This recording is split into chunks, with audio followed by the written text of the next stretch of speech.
ধর্ষণ ও নিপীড়ন বিরোধী পদযাত্রায় পুলিশের সাথে সংঘর্ষের ঘটনা ঘটেছে। মঙ্গলবার দুপুরে প্রধান উপদেষ্টার বাসভবনে স্মারকলিপি প্রদান করতে গেলে এই সংঘর্ষের ঘটনা ঘটে। আর এই ঘটনায় পুলিশ সহ অন্তত 10 জন আহত হয়েছে। এদিকে ধর্ষকদের সর্বোচ্চ শাস্তি, মৃত্যুদণ্ড জনসম্মুখে নিশ্চিত সহ 4 দফা দাবিতে শাহবাগে দিনভর অবস্থান কর্মসূচি পালন করেছে রাজধানীর 30টি কলেজের শিক্ষার্থীরা।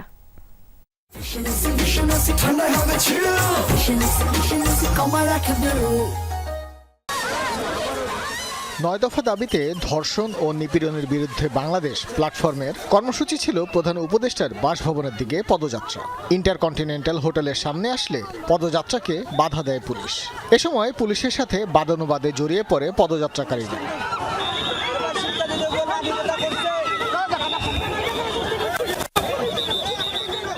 আন্দোলনকারীরা পুলিশের ব্যারিকেড ভেঙে ফেলার চেষ্টা করে। এমন পরিস্থিতিতে পুলিশ বাধা দিলে উত্তপ্ত হয় পরিস্থিতি। এই পরিস্থিতি চলে প্রায় 30 মিনিট ধরে।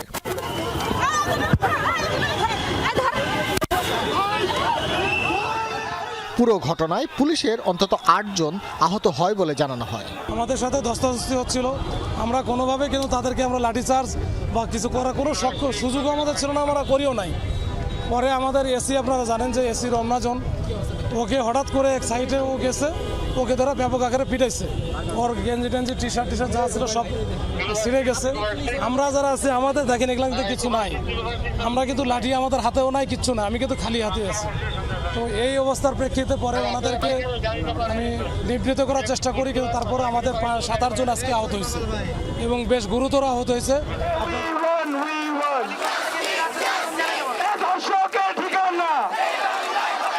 এর আগে ধর্ষণ ও নারী নির্যাতনের প্রতিবাদ ও ধর্ষকদের সর্বোচ্চ শাস্তি নিশ্চিতের দাবিতে শাহবাগে অবস্থান নেয় রাজধানীর 30টি কলেজের শিক্ষার্থীরা।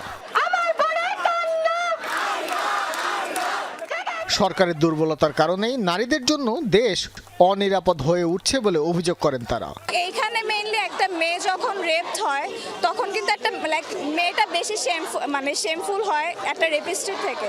আমরা মেয়েরা তো করেও সেফ না, আমরা বাইরে কিভাবে সেফ থাকবো?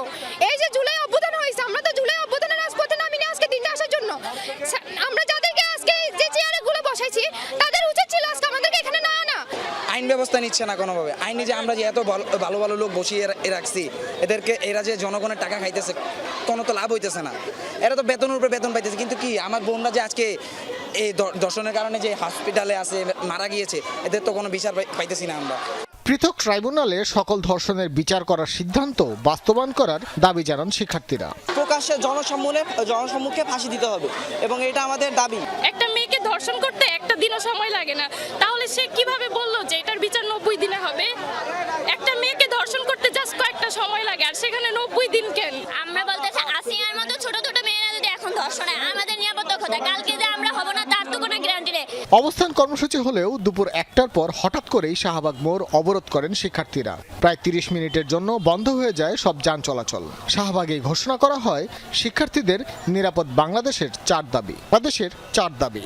আমাদের প্রথম দাবি, ধর্ষকদের শাস্তি প্রকাশ্যে নিশ্চিত করতে হবে, যাতে গোটা বাংলাদেশ একটা দৃষ্টান্ত পায়।